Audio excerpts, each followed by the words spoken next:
আমাদের বিচার করেছে। সুবহানাল্লাহ। আমাদের দেশে যদি ওমরের মতো একজন বিচারক থাকে, সারা বাংলাদেশে চিত্র পাল্টে যেত, ঠিক না? এজন্য আমরা আল্লাহ তাআলার কাছে চাই, আমাদের দেশে একজন ওমর আল্লাহ তাআলা এই দেশের জন্য কবুল করুন। সকলে বলে আমিন। ভোটে নির্বাচিত হবে না? কত মানুষ, কত নেতা, কত কিছু ভোটে নির্বাচিত হবে, তাই না? এমন লোককে আপনাকে ভোট দিতে হবে যিনি সৎ, যিনি নিষ্ঠাবান, যিনি অনেস্ট, যিনি ভালো মানুষ।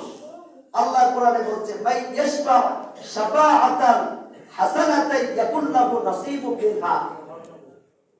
হ্যাঁ, তুমি যেই ভালো কাজের সুপারিশ করবা, ওই ভালো কাজের মধ্যে তোমার অংশ থাকবে। সুবহানাল্লাহ। ওয়া মান ইয়াশফা শাফাআতান সাইয়্যাতান ইয়াকুল লাহু কিফলুম মিনহা। তুমি যদি কোনো খারাপ কাজের সুপারিশ করো, ওই খারাপ কাজের মধ্যে তোমার অংশ থাকবে। হ্যাঁ, ওয়া কানা আল্লাহু আলা কুল্লি শাইইন মুকিতা। আল্লাহ তাআলা সব কিছু সম্পর্কে খবর রাখেন, দৃষ্টি রাখেন, লক্ষ্য রাখেন।